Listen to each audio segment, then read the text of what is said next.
Anak-anak sesungguhnya memiliki posisi yang sangat berharga dan begitu istimewa di mata Tuhan. Apa yang berharga dan begitu istimewa di mata Tuhan harusnya berharga dan begitu istimewa juga di mata kita. Dalam kitab Mazmur, kita bisa melihat sebuah ayat yang berkata, "Seperti anak-anak panah di tangan pahlawan, demikianlah anak-anak pada masa mudanya." Anak-anak digambarkan bagaikan anak-anak panah di tangan pahlawan. Jika kita ingin memanah sebuah target, tidakkah kita akan mendidik dengan sebaik-baiknya agar bisa tepat mengenai sasaran?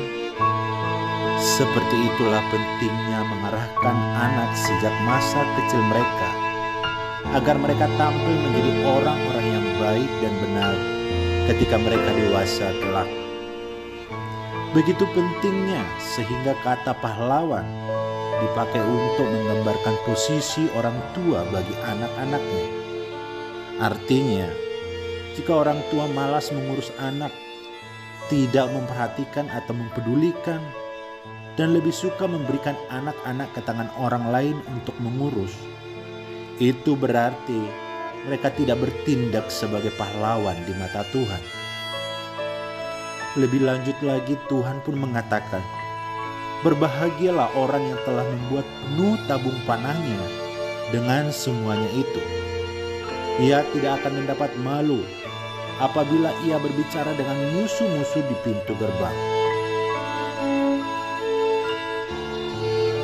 Kata "berbahagialah" jika tidak mengurus anak dengan baik, selain merugikan masa depan anak, tapi juga akan membuat orang tuanya mendapatkan malu pada suatu saat nanti akibat perilaku anak-anak mereka yang tidak terpuji.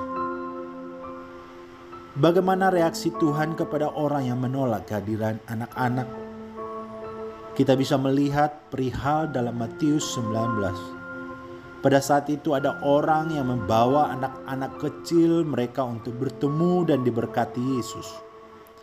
Reaksi murid-muridnya adalah memarahi orang-orang itu. Mereka mengira bahwa Yesus akan terganggu dengan kehadiran anak-anak kecil.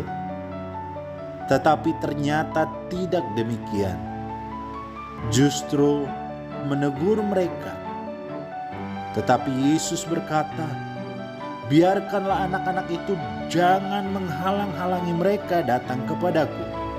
Sebab orang-orang yang seperti itulah yang mempunyai kerajaan surga."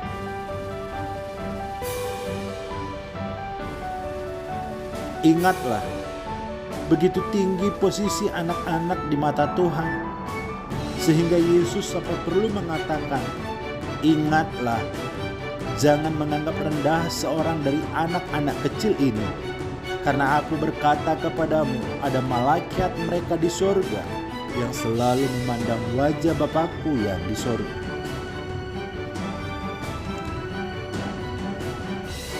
Aku berkata kepadamu, sesungguhnya jika kamu tidak bertobat dan menjadi seperti anak kecil ini, kamu tidak akan masuk ke dalam kerajaan surga. Sedangkan barang siapa merendahkan diri dan menjadi seperti anak kecil ini, dialah yang terbesar dalam kerajaan surga. Tidak lupa pula Yesus pun menyatakan pentingnya menyambut hadirnya seorang anak di matanya. Dan barang siapa menyambut seorang anak seperti ini dalam namaku, ia menyambut aku. Dalam perjanjian lama, kita bisa menemukan ayat yang menyatakan bahwa selain penting bagi kita untuk mengindahkan ketetapan-ketetapannya, adalah penting pula untuk mengajarkan anak-anak dalam pengenalan akan Tuhan secara berulang-ulang sampai semua itu meresap dan tinggal di dalam diri mereka. Apa yang kuperintahkan kepadamu pada hari ini haruslah engkau perhatikan.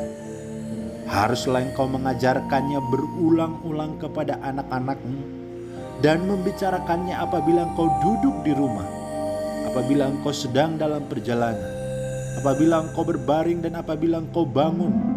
haruslah juga engkau mengikatkannya sebagai tanda pada tanganmu, dan haruslah itu menjadi lambang di dahimu, dan haruslah engkau menuliskannya pada tiang pintu rumahmu dan pada pintu gerbang. Anak-anak kecil terkadang sulit untuk berkonsentrasi dan mereka mudah merasa bosan atau jenuh. Oleh karena itu kita harus mampu terus berulang-ulang mengajarkan mereka dan mencari cara penyampaian yang menarik agar mereka bisa menangkap inti dari kebenaran dengan baik. Mengajarkan sambil bermain atau lewat permainan-permainan, lewat lagu, atau bahkan dongeng sebelum tidur mungkin bisa dipakai sebagai metode penyampaian yang baik buat anak-anak. Perhatikanlah bahwa diperlukan usaha yang serius dan kerelaan mengorbankan sebagian waktu untuk bisa melakukan ini. Tapi itulah yang diinginkan Tuhan bagi kita para orang tua. Anak-anak merupakan titipannya yang harus disyukuri dan dibangun dalam pengenalan yang baik akan Tuhan. Bukan dianggap sebagai pengganggu, direndahkan, disepelekan, atau disingkirkan dari hidup. Itulah yang dilakukan oleh pahlawan, dan jika melakukannya itu artinya kita menyambut Kristus. Melakukan sebaliknya, menolak anak-anak itu berarti menolak Kristus, dan itu dikatakan oleh Yesus sendiri. Jika Anda mengira bahwa tugas para ibu untuk mendidik anak itu adalah anggapan yang keliru, para ayah pun punya peran yang tidak kalah pentingnya dalam hal ini. Benar bahwa ayah harus bekerja mencari nafkah, tetapi seorang ayah teladan haruslah mampu menyediakan waktu bagi keluarga, terlebih bagi anak-anaknya. Hanya mencari nafkah tanpa memperhatikan kebutuhan rohani atau jiwa dari anak tidak akan pernah cukup bagi perkembangan dan kebahagiaan mereka.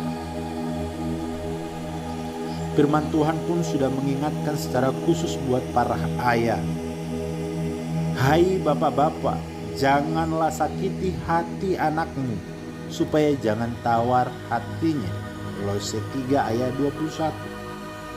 Menghukum berlebihan dengan kekerasan, tidak mempedulikan, tidak memberi sedikit pun waktu bagi anak, ini semua akan menyakiti hati mereka dan membuatnya tawar.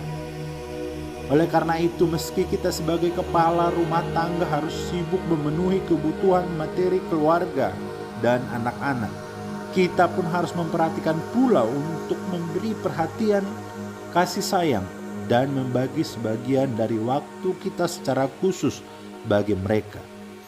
Sudahkah kita bertindak sebagai pahlawan dan mengarahkan anak-anak panah dengan baik ke arah yang baik pula? Tidak mudah untuk menjadi orang tua, tapi kita memang harus mensyukuri titipan yang diberikan Tuhan kepada kita dengan mengarahkan mereka untuk menjadi teladan-teladan yang baik di masyarakat ketika mereka dewasa. Ketika ada banyak orang yang masih mendambakan hadirnya buah hati dalam keluarga mereka, peliharalah dengan baik.